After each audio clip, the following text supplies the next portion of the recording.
Soy Alejandro Aulestia y esto es Paranoid. Francisco de Paula Rodríguez quería eliminar la enfermedad. También quería que Brasil no tenga pobres, porque estaba seguro de que la pobreza propagaba las enfermedades, o que los pobres lo hacían. Pero esa era una distinción importante, que no solo es un problema de lenguaje, porque no es lo mismo eliminar a los pobres que eliminar la pobreza. En 1902, si en Río de Janeiro te comías una fruta en el balcón de tu hotel, era muy probable que en 2 días, cuando estabas de regreso en tu casa, la fiebre te tenga postrado en tu cama, delirando con un baño de porcelana o con agua limpia, pero la realidad era que estabas vomitando sobre tu cama, la bilis que te quedaba, y 2 días después, tu vecino llamaba a la policía porque desde tu cuarto salía un olor insoportable. Cuando abrían la puerta a la fuerza se encontraban con tu cuerpo, pudriéndose, encima de todo lo que había podido salir de ahí adentro, de dentro tuyo, incluyendo sangre negra, porque tus riñones hace tiempo dejaron de funcionar, y lo que te terminó matando es un paro al hígado, tan doloroso que no tenías fuerza para sacar el aire y gritar que por favor te ayuden. Esa enfermedad era la fiebre amarilla, y los habitantes pobres de Río de Janeiro tenían que sobrevivirla a diario. Si la policía y tu vecino se escandalizaron al encontrar tu cuerpo, imagínate el horror que hubieran tenido si abrían una de las casas en el centro de Río de Janeiro, en lo que los brasileños llaman corchizos y el resto de nosotros llamamos guetos. Si abrían una de esas casas, se hubieran topado con familias enteras, todas enfermas, algunas personas aún vomitando encima de sus parientes, tratando de hacerse un espacio en medio de la enfermedad de los demás, sin nadie que los ayude, sin hospitales, sin enfermeras, sin ni siquiera servicios básicos como agua potable o alcantarillado, sin tener dónde tirar sus desechos. Y ese pozo séptico de enfermedad y muerte es el que salía al aire de Río y contaminaba todo a su paso, enfermando a ricos y a pobres, porque en el Río de 1902 las casas de los pobres estaban en medio de las casas y hoteles de los ricos. Y por eso Francisco de Paula odiaba la enfermedad y a los pobres, o a la pobreza. Y cuando asumió como presidente de Brasil, se propuso eliminarla. Y para eliminarla, mandó a traer enormes maquinarias que la ciudad nunca había visto, maquinarias que habían sido usadas unos años antes para abrir un sendero en el mar, unos kilómetros más arriba, en la ciudad de Panamá. Y esa maquinaria derrumbó las casas de los habitantes pobres de Río, sin avisarles. Los que quisieron resistirse escaparon de ser triturados por las enormes palas. En menos de un día, las casas donde habían vivido toda su vida se vinieron abajo, dejándolos en la calle mojada por la humedad intensa, mientras trataban de proteger a sus hijos con hojas de mandioca brava, o como las conocían en Brasil, favelas. La maquinaria derrumbó todo, hasta los nidos de las ratas que todos vieron huir hacia las colinas que circundaban la ciudad. A esas colinas se habían desplazado unos años antes otra generación de pobres, los 20.000 soldados negros que fueron usados en la guerra de los Canudos y que luego fueron desechados como animales de carga. Antes, por lo menos podían ser esclavos, diría un político de la época, refiriéndose a que por lo menos así tenían una comida al día. Allá también huyeron esta nueva generación de pobres, que habitaron Río antes de que el presidente Francisco de Paula se haya imaginado un Río de Janeiro sin enfermedad y parecido a París, como si en París no hubiesen vivido también los miserables. Ahora la ciudad los desplazaba para poder construir alcantarillados, calles alumbradas y hospitales. Desde ahí los pobres tuvieron primera fila para ver cómo Río de Janeiro se erigía como una de las ciudades más grandes de Latinoamérica. Esa ciudad a la que alguna vez pertenecieron crecía ahora como un palacio. Cuando los turistas llegaron el siguiente año, todo estaba limpio. Ya no había pantanos de agua verde, ni enjambres de mosquitos que no dejaban ver que el mar era azul. Todo era perfecto, todo. Incluso un detalle que antes no existía. En las noches, las colinas se alumbraban en pequeños puntos, como si a los mosquitos los hubiera reemplazado un enjambre de luciérnagas. A la distancia se veían como miles de luces pequeñas, temblando débilmente en las colinas. Incluso el sonido era un ligero zumbido que apaciguaba las noches del centro de Río. Un periodista local, Gilberto Mauriño Freire, Escribió un largo editorial en un periódico local para explicarle a la gente de Brasil que esas no eran luciérnagas, sino gente. Gente pobre prendiendo velas para poder ver en la inmensa oscuridad de las favelas. Gilberto estaba indignado por la manera en la que el presidente Francisco de Paula había desplazado a los pobres de Río. En decenas de editoriales que publicó en periódicos locales, lo culpaba de la situación precaria en la que ahora vivían. Sus escritos atrajeron a intelectuales de la izquierda brasileña, que se unieron en una fuerte oposición al presidente. Pero las obras de Francisco de Paula habían dado resultado. El alcantarillado y los hospitales funcionaban. Durante todo 1903 los habitantes de Río, los nuevos habitantes de Río, al fin estaban libres de la insalubridad. Por fin las calles estaban limpias y las heces y orina no se acumulaban en las calles. Pero fue ahí, en ese año, cuando la enfermedad llegó, en el primer trimestre de 1904. Los habitantes de las favelas se habían acumulado, tratando de sobrevivir a este nuevo entorno, donde la humedad era mayor y los mosquitos se multiplicaban. Un nuevo brote de fiebre amarilla, esta vez más letal, arrasó con sus habitantes. Y cuando los recién construidos hospitales de Río estaban a tope, surgió una segunda oleada de enfermedad, un brote de sarampión que atacó especialmente a los niños. Los enfermos eran tantos que los hospitales no pudieron con todos. Más de 2000 niños murieron ese año. Gilberto Mourinho no tardó en escribir nuevas editoriales, acusando al presidente Francisco de Paula. Esta vez tenía evidencias de que sus políticas habían traído el desastre. Lo culpó de los miles de muertos en las favelas de Río. No podemos saber lo que Francisco de Paula sintió al respecto. Si era verdad que solo quería acabar con la enfermedad, entonces se debió sentir completamente derrotado, al saber que solo había creado condiciones favorables para una pandemia. Y por otro lado, si lo que quería es deshacerse de los pobres, bueno, ningún genocida se da el trabajo de complicar las cosas. Solo elige el grupo étnico o ideológico que quiere exterminar y manda construir una pared. Trae 5 o 6 hombres y les da fusiles. Y eso es todo lo que se necesita para eliminar personas, si esa hubiera sido su intención. ¿Para qué darse el trabajo de fabricar una pandemia? Pero el periodista Gilberto Mourinho tenía una teoría, y era que si un hombre no quiere cargar con el peso de la muerte de miles de personas, se inventa un laberinto, y eso distrae a su propia conciencia de enfrentarse a su moralidad o a la de los demás. En otras palabras, Gilberto Mourinho creía que el presidente de Paula estaba justificando la muerte de inocentes a cambio de un Brasil moderno. Y así empezó un juego estúpido entre él y el presidente. Cuando uno organizó una brigada antimosquitos que debía fumigar cada casa en las favelas de Río, el otro lo acusó de usar químicos para envenenar a los recién nacidos. Cuando uno organizó los matarratas, una escuadra parecida, o más bien idéntica a la de antimosquitos, pero encargada de poner veneno para ratas debajo de cada casa de la favela, el otro lo denunció por tratar de envenenar el agua de los pobres de Río de Janeiro. Y entre más el presidente intentaba, más opinión pública en Brasil se ponía en su contra. Poco a poco empezó a sentirse de manos atadas hasta que al finalizar el año de 1904, un nuevo brote de varicela le hizo tomar una decisión radical. De Paula estaba convencido de que la única manera de evitar una nueva pandemia era vacunar a cada brasileño, y sobre todo a cada brasileño residente en las favelas de Río. Pero en este punto, el Congreso, que al inicio era mayoritariamente pro-gobierno, ahora estaba dividido y no quería aceptar esta idea radical.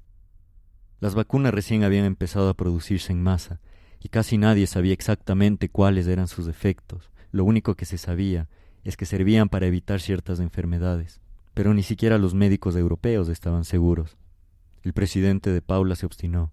Estaba convencido de que la vacunación era la única manera de evitar una futura pandemia. Así que tomó el riesgo y forzó al Congreso a pasar una ley de vacunas, en la que se daba plenos poderes a la policía y al ejército para obligar a las personas a ser vacunadas. Y ese fue el punto de quiebre. Apenas comenzó la campaña, Gilberto Mourinho reportó los abusos. Describió cómo la policía, formada en su totalidad por hombres, obligaban a las mujeres de las favelas a desnudarse, para inyectarlas con este líquido, que posiblemente servía para terminar de matar a todos aquellos que el presidente no había podido matar hace unos años. Todo esto mientras los hombres eran sujetados a la fuerza, obligados a ver cómo sus esposas, hermanas o hijas eran manoseadas. Además, Gilberto consultó con médicos brasileños y la gran mayoría se oponía a la vacunación. Hasta donde ellos sabían, no era una forma comprobada de combatir una enfermedad. Y peor aún, temían que esta campaña provoque una pandemia aún mayor, tan grande que terminaría con la población de Brasil. Mourinho creó así una liga antigobierno. Junto a médicos, autoridades de la Iglesia Católica e intelectuales de izquierda, escritores y artistas, que estaban convencidos de que el presidente estaba abusando de su poder para exterminar a los pobres de Río. Estaban dispuestos a derrocar al gobierno de Paula si él se obstinaba a continuar con esta campaña de guerra contra el pueblo brasileño. De Paula quiso contrarrestar esta propaganda que tenía en contra, imprimiendo panfletos que tenían la intención de educar a la población de las favelas sobre la vacunación obligatoria.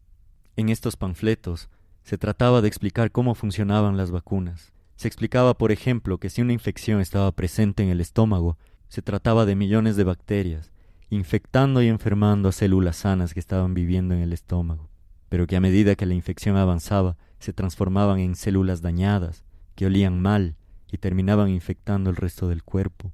Pero con una vacuna, que no era más que un virus o bacterias debilitadas, las células aprendían a defenderse, y en caso de una nueva infección, este virus debilitado era desplazado a vivir en las periferias, en la garganta, por ejemplo, pero ahí ya no causaban daño, porque si vivían, lo hacían en estado pasivo. Pero Gilberto Mourinho leyó entre líneas. Para él, esta explicación del gobierno sobre las vacunas era solo una analogía de lo que De Paula había hecho con los pobres de Brasil 2 años antes, cuando trajo maquinarias para destruir sus casas y luego los obligó a vivir en la periferia de Río, de forma pasiva. Por eso para él, la hora de la revuelta de los pobres había llegado. La gente, además, rechazó esta pobre explicación del gobierno, además de no entenderla, porque si no sabían ni que era una bacteria ni que era un virus, ¿cómo iban a entender todo lo demás? En cambio, acogieron los escritos apasionados de Gilberto, y el 10 de noviembre de 1904 se alzaron en revuelta contra los policías de la brigada de vacunas. Hubo disturbios, y en los disturbios hubo heridos, y luego muertos. 30 muertos y 110 heridos en total. Cuando el ejército estuvo a punto de amotinarse contra el presidente, el Congreso intervino y detuvo la campaña y obligó al presidente de Paula a desistir. Y él tuvo que ceder, y terminó el periodo de su gobierno en soledad, sin poder pasar ninguna ley importante. El día que dejó el palacio de gobierno, la gente salió a las calles a bailar. La Liga Antivacunas de Brasil había vencido. Los pobres estaban a salvo y el tirano se había ido. Esa era la historia oficial en los periódicos propiciada por Gilberto Mourinho. Y Brasil vivió en paz para siempre. Excepto que no, porque durante los siguientes 10 años hubo 1000 muertes al año por fiebre amarilla y los casos de sarampión se siguieron multiplicando, matando a más niños que antes. Pero ningún político volvió a intentar nada parecido a lo que el presidente de Paula había intentado. Gilberto Mourinho, en cambio, se dedicó a hacer periodismo de otros temas, como por ejemplo la guerra que se desató en Europa en 1914. Y 4 años después, en octubre de 1918, el mundo se había hundido en la guerra más grande en la historia de la humanidad. Río de Janeiro ahora servía como puerto de abastecimiento. Varios barcos pasaban por ahí para abastecerse de comida que luego llevaban al pueblo diezmado de Europa. Uno de esos barcos, apodado La Plata, partió con una comitiva de 12 médicos brasileños que se iban a encargar de ayudar a los heridos en el frente francés. Cuando La Plata llegó al puerto de Dakar, la tripulación y la comitiva médica brasileña se habían transformado en 157 cadáveres. Apenas se abrieron las escotillas, el pesado olor hizo vomitar a los estibadores.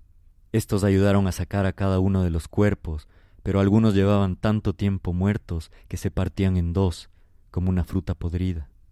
Los trabajadores no tenían guantes ni mascarillas contra gérmenes porque no existían. Y no iban a existir hasta dentro de un año, cuando el mundo entero se iba a contagiar de esta pandemia. Mientras tanto, la enfermedad se estaba esparciendo desde Estados Unidos a Europa y desde ahí hasta el África. Había un acuerdo silencioso entre los gobiernos europeos para silenciar las noticias sobre esta enfermedad. El único país que hablaba al respecto era España, porque España era neutral y no estaba en la guerra, y por eso todo el mundo creyó que la enfermedad se había originado ahí. Eran los únicos que mandaban la noticia. El resto no quería causar más pánico a la población, que suficiente tenían con las noticias de la guerra. Los periódicos de Río de Janeiro recibieron la noticia, pero para ellos era solo una anécdota más. Para ellos llamaba más la atención decir que hay 10.000 muertos en Verdún, uno de los frentes de batalla de la Primera Guerra Mundial, que decir que hay algunos ancianos muriéndose de gripe. Y nadie se tomó en serio la enfermedad. Era solo un resfriado, y habían pasado por cosas peores. Uno de los periódicos más importantes de Río de Janeiro estaba dirigido por el ahora veterano del periodismo Gilberto Mourinho. Habían pasado más de 10 años desde su victoria sobre el gobierno, y cuando él leyó la noticia del barco de la Plata y la comitiva brasileña que llegó en forma de cadáveres, arrugó el papel del mensaje y ordenó que nadie más imprimiera nada sobre la causa de la muerte de estos hombres. Gilberto tomó esta decisión porque temía que el gobierno actúe de forma parecida como había actuado Francisco de Paula 10 años antes. Temía que los políticos de turno usen esta noticia para impulsar leyes parecidas a las de la vacunación. A sus ojos, esto solo provocaría una nueva oleada de abusos contra los pobres de Río. Además, y este es un enorme además, el presidente de Paula estaba postulándose para las elecciones de ese año. Francisco de Paula quería volver a la presidencia a hacer lo que no pudo hacer en su primer mandato. Y Gilberto Mourinho no podía permitir que eso pase. No podía imprimir la noticia de que posiblemente habría una nueva enfermedad, porque sabía que eso iba a impulsar la carrera de Paula. Así que guardó silencio sobre el barco y los muertos. Y uno solo se puede imaginar, si esto fuera una película, el momento en el que el telegrama con la noticia cae en el basurero. Esa escena cortaría adentro del barco que acaba de partir del puerto de Dakar en África hacia el puerto de Río. Adentro viajan varios europeos. Están tosiendo y estornudando. Algunos incluso deliran de fiebre en hamacas improvisadas. Cuando el barco finalmente llega a Río de Janeiro, no es más que una tumba flotante de cadáveres podridos. Los estibadores brasileños tampoco tienen el equipo adecuado, así que sacan a los muertos y los colocan en la vereda. La gente que pasa por los muelles se va acumulando para ver este museo ambulante del horror. Más tarde, esos mismos estibadores van a jugar un partido de fútbol en una liga local de trabajadores. Ninguno se ha aseado correctamente más allá de echarse un poco de agua en las axilas y la cara. En ese partido, al minuto 6, uno de los estibadores lanza una patada por detrás a un jugador del otro equipo. Todos se le vienen encima. El árbitro trata de intervenir y se pone justo en la mitad, desde donde recibe casi todas las partículas de saliva que salen expulsadas desde los pulmones de los futbolistas que se gritan unos a otros. En las tribunas están algunos de los asistentes al Museo del Horror de la vereda, y ellos también lanzan gritos hacia el campo, expulsando saliva sobre las personas de la platea baja. Cuando el partido termina, cada una de esas personas traza una línea de contagio distinta. Algunas van a la fiesta de turno en algún barrio de Río, donde se tocan con otros, o se pasan saliva por las bebidas, o los besos. Otros van a sus casas, donde están sus familias. Cada una de esas personas tiene contacto con al menos 2 más, y un mes después de ese partido de fútbol, Río de Janeiro tiene 500.000 de infectados. Los muertos empiezan a acumularse, y los hospitales tienen que cerrar, porque no quieren que ingresen más pacientes, y la gente empieza a morirse en la vereda que da al hospital. Los doctores están tan cansados que se quedan dormidos en el piso, al lado de las camas de los enfermos. Uno de ellos contaría años después cómo solía ir a meterse en los contenedores de la basura del hospital para poder dormir al menos 10 minutos. En unos días, los doctores y enfermeras también se contagian de la gripe, y ya no hay quien atienda a los pacientes. La gente empieza a morirse en las calles y el gobierno despliega a la policía para tratar de mantenerlos en cuarentena, prometiéndoles desde megáfonos hechos de cartón que la enfermedad pasará pronto si tan solo se quedan en sus casas. Pero la gente sigue saliendo, porque no cree en el gobierno. Así que el gobierno acude a un periodista que es conocido por llegar a la gente, sobre todo a los pobres que viven en las favelas, Gilberto Mauriño. Y esta vez, Gilberto tiene que morderse la lengua y darle la razón a Francisco de Paula, el presidente que trató de crear escuadrones antienfermedad, que prácticamente obligaban a la población a cumplir con medidas sanitarias. Gilberto Mauriño escribió apasionados panfletos, en portugués simple, muy simple, tan simple que los 2 o 3 habitantes de las favelas que sabían leer lo entendieron, y ellos se los leyeron a los demás. Esta era una enfermedad seria. La única forma de combatirla era encerrándose en las casas. Pero la gente estaba más preocupada por conseguir comida, que ya había empezado a escasear, y en recoger agua. Se formaron disturbios y la policía tuvo que obligar a golpes a la gente a meterse a las casas. Y así, en lugar de morirse en las calles, se murieron en sus cuartos, en sus cocinas o en sus patios. Los que no murieron no sabían qué hacer con sus muertos, y desde afuera se escuchaba a alguien gritar por un megáfono que por favor dejen de tirar a los muertos por las ventanas. El gobierno decretó un estado de emergencia. Llegaron contingentes enteros de soldados para recoger los muertos de las calles, que estaban siendo devorados por ratas, y el virus, que solo era una gripe, ahora era algo peor, una mezcla de gripe, rabia y fiebre. Para evitar más contagios, el gobierno distribuyó a sus soldados mascarillas recién traídas de Europa. Esas mascarillas no eran más que telas con 2 hilos para colocarse en las orejas. Los habitantes del centro de Río no necesitaban de un periodista para darse cuenta de lo que estaba pasando. Hasta ellos llegaba el olor a muerto que bajaba de las colinas. Antes de entrar en la cuarentena, fueron a los mercados y tiendas de abarrotes a comprar toda la comida que podían, y se encerraron en sus casas y en sus hoteles, los mismos hoteles desde donde antes podían ver a un pobre hacer sus necesidades. Ahora ellos tenían vista privilegiada para ver cómo los muertos caían por las ventanas y se acumulaban en la calle. Pero al menos estaban seguros, tenían comida y materiales de limpieza. Debido a que las fronteras con los otros sectores de Brasil estaban cerradas, la comida dejó de ingresar. Los habitantes de las favelas que vivían al día empezaron a morirse de hambre. Una mujer recordaría años más tarde cómo tuvo que encerrar a sus padres en el cuarto por miedo a contagiarse, y cuando el ambiente empezó a tener mal olor, le daba miedo abrir la puerta, porque no sabía lo que iba a encontrar adentro. No sabía si se habían muerto de la gripe o si habían intentado algo terrible a causa del hambre. Otro testigo recuerda que en medio de su convalecencia en el hospital, empezó a alucinar que la ciudad se convertía en una ciudad de muertos. Vio personas bajar de las favelas, con los huesos mostrándose en la piel y las llagas en las piernas, con los ojos nublados en una materia gris, mientras emitían un sonido gutural que parecía el llamado de la muerte. Pero no estaba alucinando. Cuando no pudieron más con el hambre, los habitantes de las favelas bajaron a la ciudad, buscando comida, y se toparon con mercados vacíos.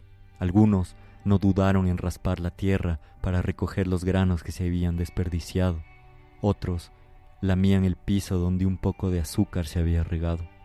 Y luego fueron a las casas y a los hoteles de los que se habían guardado la comida. Llegaban a las casas de Río a reclamar lo que les habían quitado hace 10 años.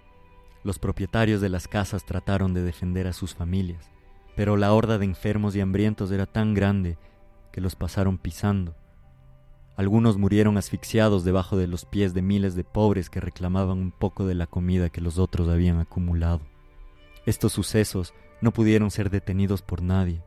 En este punto de la pandemia, la fuerza pública era inexistente. La mayoría había enfermado por tener que cargar cadáveres hasta el cementerio. Y por esto, un empresario, el dueño del tranvía que cruzaba por la calle principal de Río de Janeiro, tuvo una idea: usar los carritos de tranvía para transportar a los muertos. El único problema es que no había gente sana que hiciera el trabajo. Así que el alcalde de Río fue al único lugar donde quedaban hombres sanos: la cárcel de Río de Janeiro. Los presos eran los únicos que obviamente habían mantenido una cuarentena, y era la única población sana que quedaba. Los liberó para hacer el trabajo, con una decena de soldados que apenas podían respirar por la congestión pulmonar haciendo guardia. El tranvía hizo un solo viaje hasta el cementerio y no regresó más. Cuando los que quedaban fueron a ver qué había ocurrido, se toparon con una pesadilla. Los soldados estaban muertos, tirados a la entrada del cementerio. Un pequeño grupo de cadáveres estaba semi-enterrado en medio de las tumbas. Muñones de manos y pies mutilados emergían de la tierra. Les habían arrancado las manos para robarles los anillos. A las mujeres les habían cortado las orejas para robarles los aretes. Habían desnudado los cadáveres de mujeres jóvenes y el cuerpo de más de una había sido violentado. Algunos presos habían cometido actos de necrofilia, impulsados quizás por el pánico o quizás simplemente porque eran presos, asesinos, violadores. Laura Spinner, en su libro El jinete pálido, escribe que Pedro Nava, un sobreviviente a la pandemia, escribió en sus memorias de este suceso y dijo que después de que llegaron los presos, el caos, reclutaron reos para agilizar los trabajos. Se propagaron rumores espantosos de dedos y lóbulos cortados para robar las joyas, rumores de que levantaban las faldas a las muchachas, de necrofilia, de personas enterradas vivas. En medio de todo este infierno corría también el rumor de que los médicos en los hospitales estaban tratando de acelerar el proceso de muerte de los enfermos. Les daban veneno para que hayan más camas disponibles para enfermos que sí podían todavía salvarse. En el mismo libro se cita lo siguiente: ¿eran ciertos los rumores o se trataba de una especie de alucinación colectiva? ¿Había dado la ciudad rienda suelta a la imaginación por miedo? Pedro Nava llegó a la conclusión de que, en el fondo, no importaba, porque el efecto era el mismo. El terror transformó la ciudad, que adquirió un aspecto posapocalíptico. Si se llegaba a ver un humano en las calles, era porque estaba huyendo. Siempre corrían, y eran solo siluetas negras. Luego de 2 meses, la ciudad de Río se había convertido en una ciudad fantasma. Había tantos muertos que el virus ya no tenía cómo esparcirse. En este punto de la pandemia, habían 20 millones de personas muertas en todo el mundo. Pero los virus tienen que adaptarse a su huésped. Si el huésped muere, muere el virus.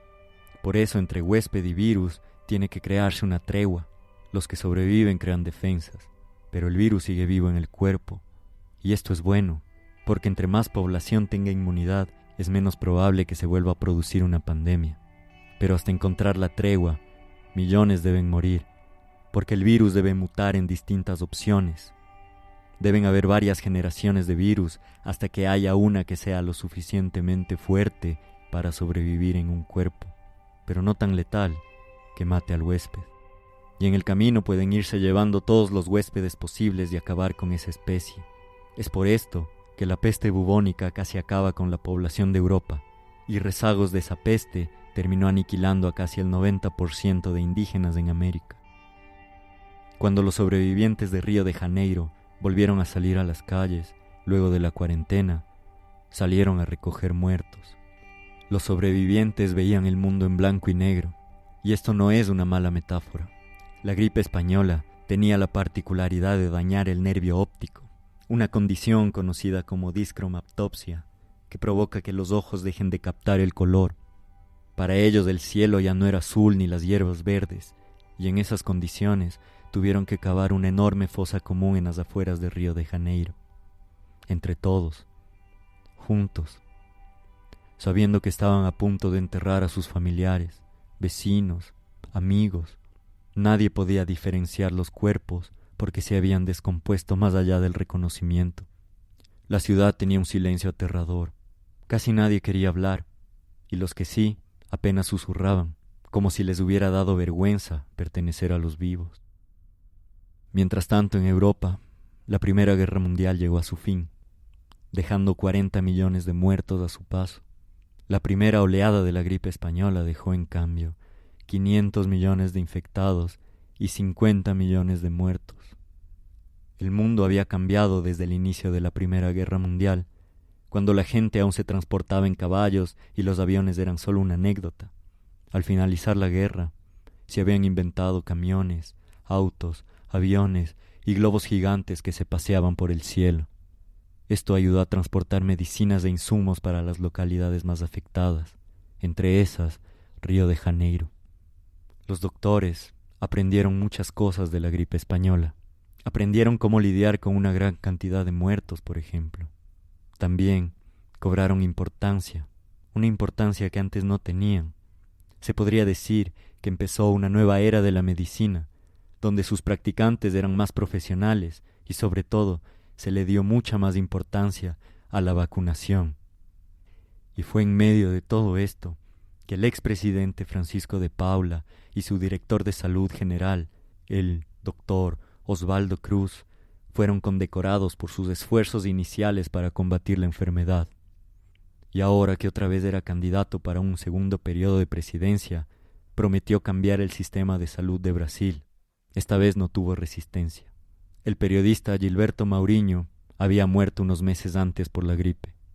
Francisco de Paula ganó las elecciones de 1919 con el 99% del voto, aunque no todos los ciudadanos brasileños estaban permitidos de votar, y no creo que hubieran querido tampoco. Los sectores de extrema pobreza de Brasil tenían otras preocupaciones en ese momento.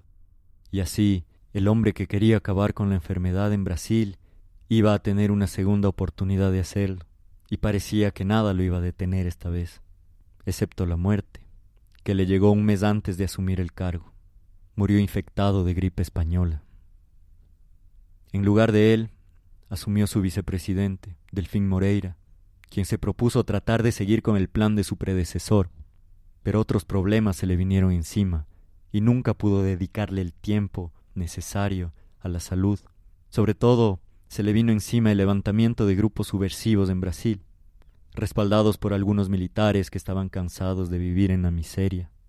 La economía de Brasil y la economía del mundo había quedado tan golpeada por la pandemia que se vinieron varios estallidos sociales. Pero hasta la mesa de gobierno de Delfín Moreira llegó la esperanza de un nuevo producto que prometía sacar a Brasil de la pobreza. Pero este producto solo se encontraba en lo más profundo de su Amazonía, el caucho. Para explotarlo, debía enviar a grupos masivos de gente a trabajar, y muchas de esas personas, muchos de esos brasileños, eran sobrevivientes de la primera oleada de gripe española. Cuando estos trabajadores llegaron a Iquitos, en Perú, el centro de comercialización del caucho, no sabían que eran los portadores de un virus silencioso que había mutado y que ahora se iba a esparcir en todos los barcos que llevaban materias primas hacia el interior de Latinoamérica. Cada uno de esos países había escuchado sobre esta pandemia, pero no estaban realmente listos para eso. Y todo lo que hizo falta es que uno de esos trabajadores brasileños tosiera, y Latinoamérica nunca más sería la misma.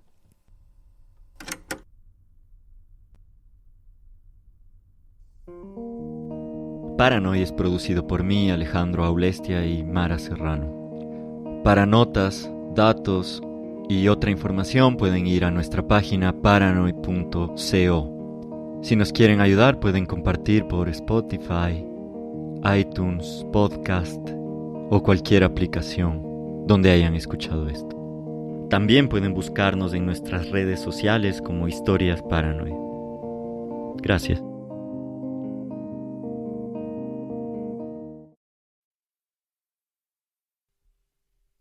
Antes de irme, quiero hacer unas anotaciones de las licencias que tomé para esta historia. La primera sería que el periodista Gilberto Maurinho no existe.